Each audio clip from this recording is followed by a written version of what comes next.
Hello and welcome to Job Talk with SP Jain School of Global Management. I'm Dr. CJ, your host, and we're broadcasting from the Corporate Creativity Department at SP Jain's Singapore campus. This is your chance to ask questions about your job, work, careers, and life mission. So if you have a work-related question or problem on any topic, doesn't have to be today's theme, just type it into the LinkedIn comments field and our secret moderator will pass it to us. We'll either help you solve your problem or at least help you laugh and know you're not alone.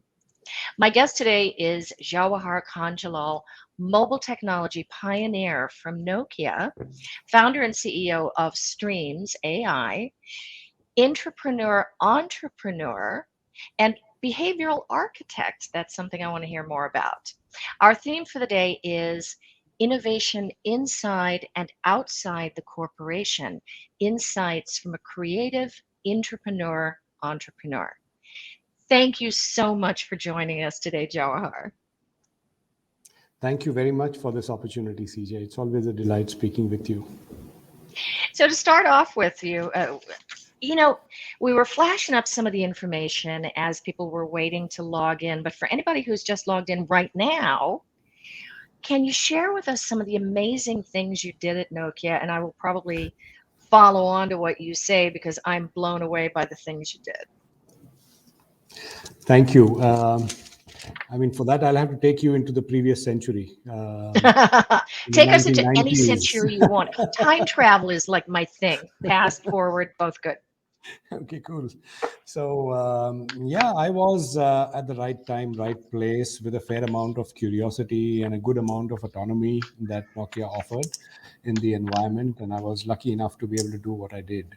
So, the world's first digital music deal ever in 1999, legally, was architected and signed by Nokia. It was me who drove that at that point in time. And that was Nokia and Sony, right? That was Nokia and Sony Music. An unlikely partnership, like wow.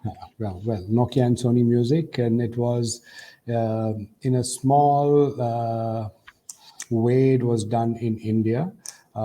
But then it became a global precedence for what followed, because this predated, if people on this podcast are able to relate to Kazaa and Napster, it predated that. So basically it was literally laying the foundations for what is supposed to come.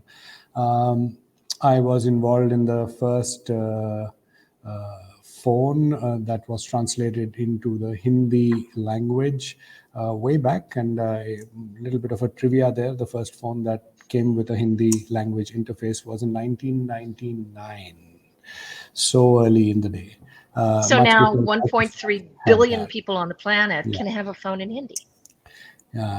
Well, it was at that point in time a few 100,000 people, so it was quite early in the day. Just working up to the 1.3 billion. Yes. We can start with 100,000, 200,000, no problem. A few zeros after that, right? Yeah. So then it started making sense, but it was early enough. And I have been involved with, the first instances of a phone printing directly into a printer. Those days there was, photo sharing and 3G. This predated the 3G networks, etc. With the first 3G networks, I was behind the first, in Asia Pacific, the first streaming services, video streaming services. I was involved with a lot of experiments like interactivity between broadcast radio and the mobile phone. In fact, I have a few patents around there. I was also involved around broadcast television onto your mobile device and galvanizing the ecosystem around Asia Pacific for it. So a lot of firsts. And speaking of patents, there's the one that got away that Nokia did not want to do. Had something to do with time and date stamps. Very good. You remember it, CJ. Thank you. So it was a very early days, and nobody had remember. I was just toying around with the first camera phone, and I said, why not? If I'm just taking pictures, just like any other camera would have the time and date stamp. why don't I get the location stamp on the picture itself, on a broad location basis? So at that point in time, GPS and assisted GPS and maps, etc., were not at all in anyone's realm. I'm taking you close to 2002, 2003, right? 2002, 2003. That was time period. And it was beyond people's imagination that what it could turn out to be today. So I'm, amongst my many other patent and creative filings, I'd applied for it, but filing for a patent cost too much. So I was said by the internal people within Nokia, nobody will use it, let it be. No, nobody wants that. Yeah, nobody wants that. So imagine how valuable it would be today. Anyway, so my last assignment in Nokia was as a global head for emerging market services, during which time I created a platform which to date is referred to as an example of connecting the bottom of the pyramid. At that point in time, I'm taking you back again, more than a decade ago, 2009 to 2013, and in that period of time we managed to scale to 125 million users across the world. When I say across the world, it was actually 4 countries: India, China, Indonesia, and Nigeria. And this platform was delivering agri-advisory to farmers. It was delivering education, learning English, education, local curriculum, education tips to students, to health tips, to microfinance advisory, financial literacy kind of stuff. So all that you hear and see of today, health tech, ag tech, ed tech, had its roots in that platform. It was called Life Tools. People on the podcast could later on go and they'll Google it. Google search, right. So that's what I did at Nokia, and as an entrepreneur, because I was always living life on the edge. And Life Tools, was that just kind of one of those leading edge things that not very many people found useful? Well, a lot of people found useful, 125 million of them, but they were not the target audience that we are talking to on this podcast, or not in our social milieu. They were farmers, they were people in the rural areas, they were people who didn't have access to education, the right resources, I would say. So the phone became the life tool. So it was aptly named that way, and it turned out to deliver the same kind of goods. So if anybody here wants to start up an offering that goes pretty quickly to 125 million people, you're one of the guys who made that happen, one of the rare ones. Well, one of the rare ones, but it took a lot of toil and effort. And as usual, I always say it's like the tip of the iceberg. You see only what you can see, but you don't see the sweat and toil that goes underneath, and the time it takes. Success is a long drawn effort.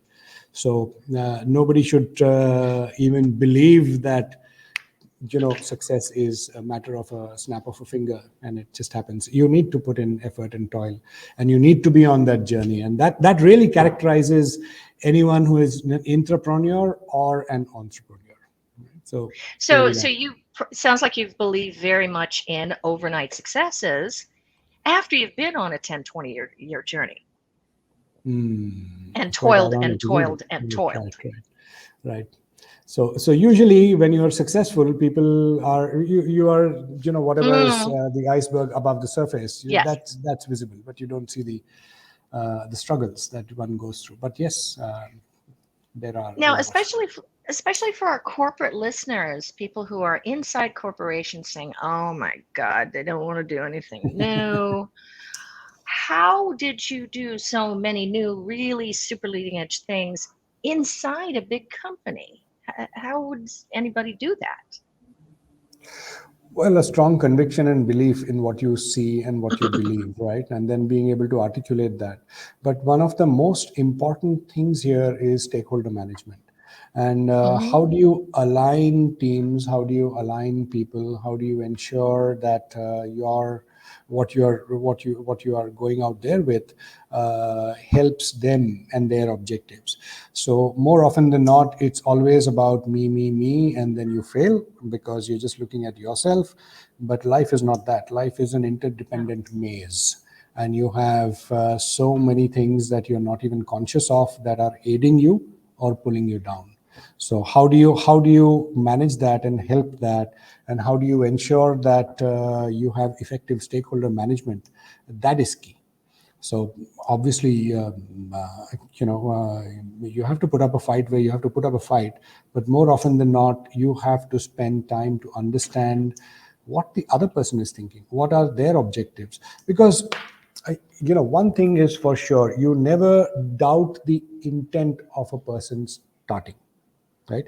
So given everything equal, everyone is working for a corporation, they are doing their jobs, from their perspective, whether it be a narrow perspective or a wide perspective, depending on where the person is, but they are doing their job from their perspective. So it's also about understanding the other person's point of view, and being able to get them to see your point of view, right? Critically, that is stakeholder management at the end of the day, and how you create a win-win. We hear so much about leadership, empathy in leadership, and what you're describing is cognitive empathy. So apparently, I was so thrilled some time ago to read that there's 3 types of empathy: cognitive, affective, and active. Active, you're going to go out and do something for somebody else. You're actually going to go out and help and make it happen. You certainly did that. Emotional empathy is what most people think of. I feel what you're feeling. We're sharing an experience. I can really feel it. But what you're saying is super, super important is the cognitive empathy. I can understand this situation from your point of view, not just mine. And if you can understand from the customer's point of view and your partner's point of view and your manager's point of view and your team's point of view, then you can bring everybody together and say, look, I understand what you're all going through, but here's how we come together. It takes a lot of energy, CJ, Yes. believe you me, right? And that's where people fail. And it takes a lot of patience, but you've got to have that right mindset that you are aligning the stars, literally. You're pulling the constellation together. I'm making it visual for people, right? I mean, moving these heavenly bodies with large departments, large egos, large momentum is not easy, but you are doing that in a large organization. Unless and until you build that into a constellation, the divine forces won't work. You got to make constellations. And then you can make things happen. What were some of the difficult stars that you had to deal with, and how did you deal with some of these? You just mentioned big egos, for example. I think we all come across that. Yes. So once again, big egos can be there. You can counter them, provided how you get perceived. So it's very important how you reflect your energies outwardly, and for that you have to be very genuine. And if you're genuinely in pursuit of an objective, of a task, which is in the betterment of a company, which is in the betterment of, there's no personal motivation, no personal objective. It's not personal now. There's an objective for the company or the customer. Let's focus on that.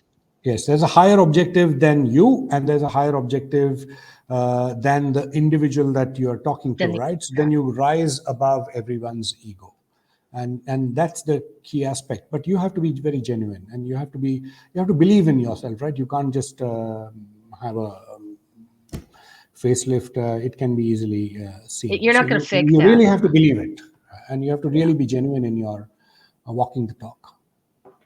So now it sounds like you got into a position after a while of being a creative, forward-thinking guy. You got into a position in which you're supposed to innovate.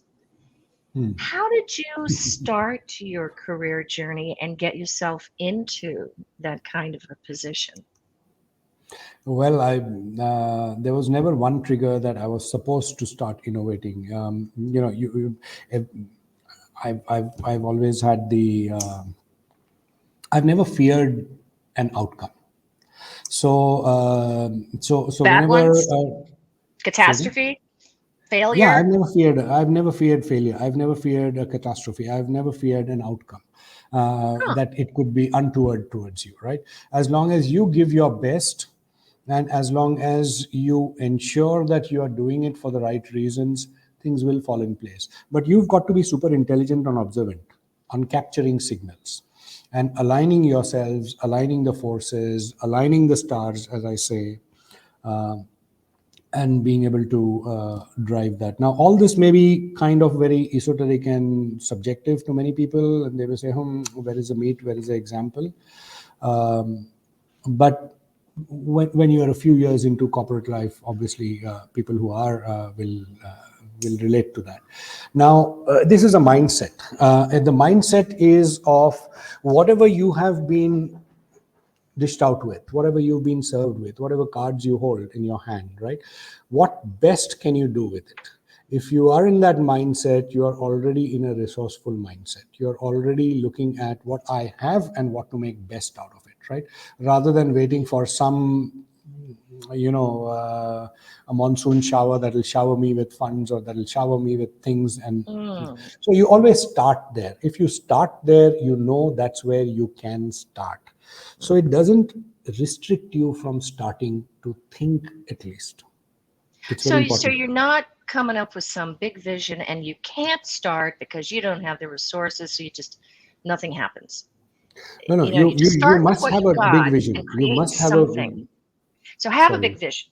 Okay, so have a big vision, but start with what you've got. Yes, start with what you Okay. got. And then figure out the steps from there which lead to that big vision into the Okay. horizon where you've Yeah. got, right? And so the part about don't fear what you'll face from that starting point till the point that you see in the horizon, there's a large open space. Anything can happen, right? But you keep walking that path, and that's where, in that field of unknown, is where you need to be super agile, super observant, super connecting the dots constantly, and seeing what best is charting your course. Yeah, so predominantly that's what has happened. As long as the vision was there on what to make, uh, and the environment, I was very fortunate. Scandinavian companies are a delight to work with. No politics. If you show initiative, they enable you. Teams align very easily. So that was a delight. It was an large organization support that one cannot ignore, right? So it's Well not about done. oneself, but it is about the environment and how best you make use of that environment.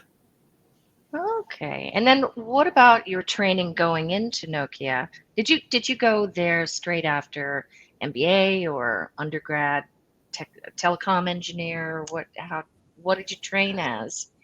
No, I'm a And how did mechanical that engineer, okay. and Okay. I worked for a year in a design office, machine tool design, hardcore engineering, mechanical engineering. Then did my Uh-huh. MBA, and then worked for Tata Motors. Then worked for 2 years. Worked for Max Touch, which is these days Vodafone Idea. Max Touch used to be. This was like 1995 to 97, Hmm. and then 97 onwards I joined Nokia in India till 2000, and then from end of 2000 till 2013 I was in Singapore in Nokia, in which I did myriad of roles, including heading the region for all mobile services. And my last assignment, as I said, I was based in Singapore, but my last assignment was a global assignment, being the head of emerging Which is market services. unusual. So often, if you've got a multinational corporation, if it's headquartered in the US, all of the big thinking they want to happen there, and all the global Yeah. roles are over there. Or Scandinavia, all the lead roles are there. But you had a global role in Singapore. Was that something new to I had you, my team or scattered all over the world, and I yeah? had a fair degree of travel to Europe, Yes. and that was stakeholder management in headquarters. But primarily, my Okay. teams were in India, China, easy from Singapore, Indonesia, again easy from Singapore, and Nigeria and Kenya. So again, you found a company that was a really good fit for you with that Scandinavian meritocracy, and yes, you can have a global role in Asia and all of that. So Yes. what on earth possessed you to move from corporate life to entrepreneurship? Well, when I was helming Life Tools, created Life Tools, it had reached 125 million users, and then Nokia sold its mobile phone business to Microsoft. Um, this setup had to be shut down, right? And because it was not a smartphone unit. It was serving the bottom of the pyramid, as I said, bottom of the connectivity pyramid, I should say, at that point in time, feature phone audience. Mm, And I felt unfulfilled. I felt that 125 million users, that's something that very few get to build that scale. And clearly there was something there beyond Life Tools. And I said, let me give it a shot myself and see uh, where I can take the next step. So that's what wow. prompted me to join. No, that's what prompted me to found Streams. Hmm. So now, did corporate intrapreneurship perfectly position you and train you up to be an entrepreneur? Or were there still new skills that you had to learn? Um, CJ, I would like to ensure that people actually catch the word that you used here, which is very important. See, a corporate role does not or may not prepare you for entrepreneurship, but a corporate intrapreneurship role might prepare you for your role, right? Because an entrepreneurship is, again, as I said, right, you're resource starved always, and you do a lot of things yourself, and you stitch the first deals yourself, you get the Hmm. first few customers yourself, you are writing the first specification yourself, you are brainstorming with the engineers and your product team yourself, you are going and evangelizing yourself, you are managing a cost and a budget yourself. There's a lot of hands-on stuff that you do, dotting the You're i's not and just crossing the watching your t's. team do it No, and keep you're track not of what watching your other team do people it. do. Right. Right. You're Exactly. really Exactly. doing the job. You're doing the content. Right. So you are in the middle of the swamp. You're not just getting hands dirty, but you are knee deep or maybe waist deep in it with your team, right? You're doing it. Now, Hmm. if you're doing it, then you are well prepared for entrepreneurship, because when you are out of your big corporate organization and the label, um, you've got to find the ways of the world yourself, and you should be able to know, and you should not have left doing this 20 years back, Hmm. that Hmm. now you cannot do it or you cannot get yourself to do it. Most people even face that block mentally, that I cannot get myself to do it, right? No. Yep. Then, Yep. then, Yep. then you're not fit for entrepreneurship. So yes, so being an entrepreneur, having done those kind of things, being in the swamp yourself, prepares you for entrepreneurship to an extent, I Ah, would say, because each time you hear, you see, there is always something new, and there's always something else that yeah. what you didn't know, and you've got to Yeah. conquer. You just mentioned a label, and I thought to myself, oh, brand. And of course, as an entrepreneur, you're not going to have the same resources as Nokia ready at hand. How do you handle that very different environment where you've got no brand, no resources, and certain other no's after having been in an entrepreneur in a Nokia? Well, you end up building a lot of credibility. You end up building a good network of people. You end up Hmm. knowing what you need to do and what you need to get to and how to do it. So it's not always in the cold that you are. So your resources turn out to be these intangibles, right? Hmm. And, Hmm. and that's what your starting point is. And if that's your starting point, then you go about creating, building, showing proof of concepts, building on further, getting once again, the stakeholdership is very important here. You cannot forget the fact that your customers, your investors, your Hmm. employees are all stakeholders, right? Yes. So how do you manage stakeholders? At that point in time, it was someone in a large organization. It's always like me versus you, my agenda versus your agenda, and how you Yeah. align stakeholders to be And able to who's see going to that. get the budget? Are you going to get the bigger And share? Am I going to get the bigger share? right, and so There's therefore certain those are competition. plays. Yeah, there's a constant pulls and pushes on those counts. But as an entrepreneur, stakeholder management is also key and important. So when you start off life, on a journey with what you have, and many of these are intangibles. If you've spent a fair amount of time doing what you did, and it's not an absolute new area, so you also have a perspective on what you want to solve and how you want to solve it, right? Yeah, basically that's what it is. The big difference here is from mindset point of view, or rather not mindset, bank balance point of view. It's a different story. At that point in time, you keep getting your salary as an entrepreneur.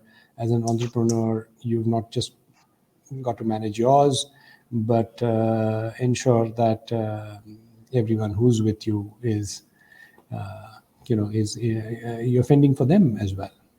Yeah, yeah, So that that's a makes big sense. difference. And your employees are going to get paid before you do. You may get nothing No, right now. always. You'll get something later. But before we go on to the next question, I want to remind everybody to please don't be shy. Please ask Jawahar any kind of a job, career, life mission related question. Draw on his experience. He's got wonderful experience. Before I go on to another question, it's time for a fun fact. We always do this, Jawahar, as part of the show. In keeping with the need for corporate creativity, here's something from the totally awesome book of Crazy Stories by Bill Mhm. O'Neill. What company manufactures more tires each year than anyone else? Somebody who's super creative, I think, will think of something out of the box here. More tires. Here it is. What company manufactures more tires each year than anyone else? Answer: Lego. Ah, interesting. See, your eyebrows went up. Yes, Everyone, first of all, thinks about the tire industry and the yes, auto industry, but no, no, no, no, no. You get a lot more yes. tires being made by toy companies. So, with that little foray into creativity, I'm going to ask about your creative title, Behavioral Architect. Seriously? What is that? Um, I've been fortunate to have been able to build services at scale. And in my experience doing Life Tools, I could see transformation at scale. So, for example, when we built agriculture information services, Yeah. you would imagine that you build a service, deliver information, and people would start believing. No, they don't. So they will start uh, seeing your service, validating it with their existing sources for about 2 to 3 weeks, Hmm. and only after they get the confidence, they start trusting it fully. Then they trust it fully, Okay. right? Uh, so you've switched their usage pattern into something else. Hmm. Then there were I'll give a few insights which are non-obvious insights. For example, so most of the time we were told, go ahead, make a voice service. Who will read? I'm taking you back in time, right? 2009, very early days. No smartphones, no WhatsApp, no Facebook. Taking you back into the hinterlands in China, India, Indonesia, etc. Imagine that, right? And we city bumpkins, you get advice dished out by your peers and your friends. He says, who the hell will read all this? He says, no, but you guys, wait, there is a reason to actually send written material rather than a phone. Okay, so a phone, rather than calling them up and saying today's market price is whatever, or you plant your crops in this way or that way, etc. Imagine, what if I'm not in a position to receive that call? Then the advice is gone. First point. Second point is, if I have something written, it is reference, which Yes. I can show to someone else who is challenging me Yes. and trying to get a better price of me. I says, no, the price is Yes. this, and this is what it is, right? So a few of these insights then started triggering a lot more interest in me in trying to see how you can manage transformations at scale, influence positively behaviors at scale. And we started at that point in time with sequencing messages in a particular way, okay, to be able to drive people's attention and then assimilation, right? So we disseminated information in a particular way, in a particular instructional methodology, to ensure that people understood and assimilated that very, very well. And that caused behavior changes, right? So that really inspired me into a lot more thinking and trying and instilling that thought process and observation of human behavior, observation and reading up on science, scientific principles, behavioral sciences, and building a lot more of capabilities, functionalities into the services that we deliver, right? From a positive perspective. I mean, human brain, children learn differently than adults. When you're talking about skilling, adults obviously will learn when they need to, and when they need to, that's the point when you've got to actually contextually deliver the right information. You can't deliver something totally different, right? So you've got to be contextually very, very precise at that point in time to be able to deliver. And if you've done that, then a light bulb moment happens. But people forget. So you've got Mm-hmm. to repeat and refresh and remind them over a period of time very, very creatively, right? Because if you say the same thing, obviously there's fatigue. So how do you Right. ensure that there's no fatigue, but there's still input, and you are refreshing whatever is now slipped from the fore of the mind to the back of the mind, but before it drops off, you bring it back by Bring it ensuring, right? back. So a lot of there are scientific theories to do this, but how do you put all these into practice in a Mm, product, in a yeah. service, is Like very important. Streams AI. Yes, like StreamzAI. StreamzAI actually has a lot of behavioral science based small, you won't even notice them, but they actually aid a lot of capability building, reminding, reinforcing how people assimilate knowledge, remember, And that get could make all reinforced. the difference because it's not just an intelligence service, it's a service that has an impact because it changes people's actual behavior in a Well, number what of we situations. Absolutely. So what we do is we ensure that your knowledge levels are at a particular point. When your knowledge levels are high, your confidence is high. When your confidence is high, you can stand up and talk about it much more. So imagine a salesperson being able to pitch a higher value product rather than something that doesn't need so much explanation and sells on price, right? But for a company, you need the higher end product because it's a higher margin product, etc. But you need to also understand the customers, the end user's psyche. But it's So the harder to seller sell. needs You to do need a more intelligent salesperson. right. So you create a more intelligent salesperson, but not just intelligent, more confident salesperson. And more confident salesperson will then start seeing better results, and then that gets reinforced, and he does that better and more. Right. So it's that Okay. loop that you need to actually invigorate. It's a loop that you need to initiate, It, and there are many of those loops in there that create the right behaviors. that sounds like a learning loop.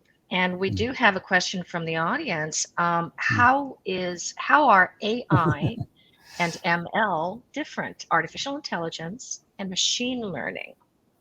Well, I'm not an expert in AI and I'm not an expert in ML, but they are different. Machine learning is basically you feed a lot of data, and the patterns are recognized based on what data is flowing through the system, and the algorithm is dynamically shaping up. right? So both AI and ML, they can never be 100%.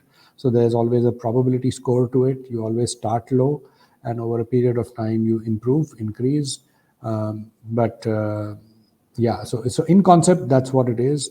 ML is more about data, and ML is more about AI, also about data. ML is more about flowing through The streaming learning. data, and the algorithm is learning itself, self-learning, and refining, and being able and delivering it much more. And so artificial intelligence is based on these various algorithms as our own thinking is, and you build the algorithms either by programming them in or by feeding in data and letting machine learning develop the algorithms itself. So with ML, your AI gets more I and more I and more I, smarter, smarter, smarter. But it sounds like what you're really thinking about is not just the machine learning, but the human learning when you pair a human and technology. So human intelligence plus artificial intelligence. And how do you manage both learning loops to keep the synergy going and keep them growing in performance? So is that what most of what Streams is doing? Is it mainly sales, information and technique and tracking of sales activity? Well, when you are a startup, you've got to choose your area of expertise and narrow it down sharply, because every function, every functionality has its own nuances, right? So every vertical has its own nuances, and then even within an industry, you'll have super specialization. So yes, today we are looking at enabling salespeople for enterprises that deploy armies of them, and these could be their own people who manage further channels and third-party channel partners. Um, the challenge for the company has always been to ensure how does the front line, the person who's far removed from the headquarters, is able to understand and get all the resources, material, as Mm. is also able to spiel correctly and stand up confidently in every customer interaction. And that's the key. So this is not possible uh, by any other means other than use of technology. So what we do is, imagine this, that from the mothership, the headquarters, you have umbilical cords going out to tens of thousands of people, and through these umbilical cords, it is information that is drip fed. Now I'm just helping you visualize this, but basically it is from this the individuals uh, use a mobile app, and this mobile app is capturing a lot of signals about that individual through their experience on the app, through various assessments on the app, to know what they know and know what they don't know, and know what they've forgotten. The important part, right? So they may have known something some time back, but now they may have forgotten, because people forget. So how do you ensure that people do not forget, or just before they are about to forget, how do you ensure that you brush them up? And that's what readiness is all about. How do you ensure that you clearly let people know what they need to do to be able to stay current, to be able to stay in the knowledge? Because in case you forget something, the human brain will plug misinformation in that gap, right? Uh-oh. This is what the human brain does. And so basically, and then that becomes your spiel. So over a period of time, it's like what you've learned and what you are delivering over a period of time, if there's no refresh, can It's be different. very And different. you're giving people the wrong information, then you've got unhappy customers and Bang on. problems. Oh Bang on. So man. how do you always, in a continuous loop, try and keep people current and knowledgeable and confident, right? And spelling correctly, and the company is knowing who's not, and being able to Hmm. take action, etc. But the primary thing is, it's an autonomous loop. It's an autonomous learning loop that the AI is delivering. So it's assessing, it's recommending, it's analyzing, it's assessing, analyzing, recommending, etc. And it's motivating the person to be able to do it. At the end of the day, it's a human, So, they'll be motivated by X amount of people get motivated differently. Some people for loss avoidance, some people for, wanting to achieve something, some other people for recognition. Depends on who you are, where you are, what your personal motivations are. And what drives you will be different in a cohort. So then how do you ensure that you are giving the right nudges, right messages to the right people to be more effective for them to be able to take action, right? So all this is all So the about behavioral human architecture. and the AI, every time a human partners with the system, there's a different interaction, a very unique partnership. That's Yes. beautiful. Now, we are, speaking of spiels, we're running out of time for our spiel, but I have one pretty important question for you. What advice would you give to young professionals based on your own career journey? Well, don't take life to be, don't assume that things will come your way automatically. You've got to strive for it, and you've got to know what you want to do, but you don't have to be in a hurry to it. You set yourself up the first few years in your own discovery, to discover what you like, what you are good at, what you would love keep doing. Yeah. And that's important because to be able to be an expert, you need to be able to do it and build your expertise, for which you need energy. And for that energy, you need to love doing what you do, right? Mhm. So, so think about this in your first discovery phase of a few years. Try and do as much as you can at the edges, right? So at the Mm, edges rather yeah. than mainstream, right? So at the edges is where you have the risk of failure, you have the risk of sudden exponential growth. You find your edge, literally. And And once you find your edge, life is there for you. and it makes perfect sense because when you're selling a product, well, if it's the same as every other product, that's a commodity, and you're just going to compete on price, and it's going to be a hard life. But if you have something that's niche and leading edge or on the edge, then it's a unique product, and you can sell it sometimes at almost any price. And that's a good business to be in And for you are your yourself own as a product. product. You Yeah, are you your be own a you be a good product manager of your own self. Keep beautiful. learning. Product manage your own self. And if you have any desire to sell yourself better, then have a look at streams.ai. Well, it's time for a puzzler. I get these from Patrick King's book, Learn to Think Using Riddles, Brain Teasers, and Wordplay. Last time, the puzzler was, what 5-letter word becomes shorter when you add 2 letters to it?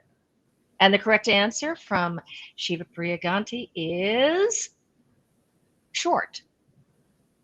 You add ER and it becomes shorter. Okay, today I thought I'd give you this one. A man takes his car to a hotel, and the moment he arrives, he's declared bankrupt. Why?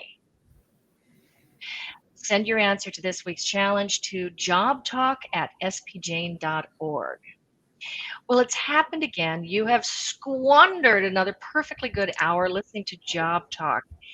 Thank you so much, Jawahar Kanjilal. And I'm not going to say we'll see you next week because we've got 2 minutes for any sort of thing that comes into your head that was the most surprise. He doesn't know I'm going to ask this. Something that was the most surprising insight of your career. Surprising insight of Or my a career. real pivot moment. I think the pivot moment is when you realize that you're always built on what doesn't work, the knowledge of what doesn't work, because that's easy to get. So when what doesn't work is when you fail, you know why things failed. But when things succeed, you Oh, cannot pinpoint on one singular thing of why it succeeded. It's actually a coming together of a perfect storm condition, right? Yeah. And the earlier you realize that, the humbler you start feeling that success is not, you try your best, but it's not always in your hands. Wow. So you learn more easily from your failures. It's tough to Yes. learn from those successes, but try and understand that perfect storm and be humble. That's Mm. beautiful. Thank you, everyone, and thank you so much, Jawahar. We will see you all next week. Sorry, next month. Bye for now. Bye-bye.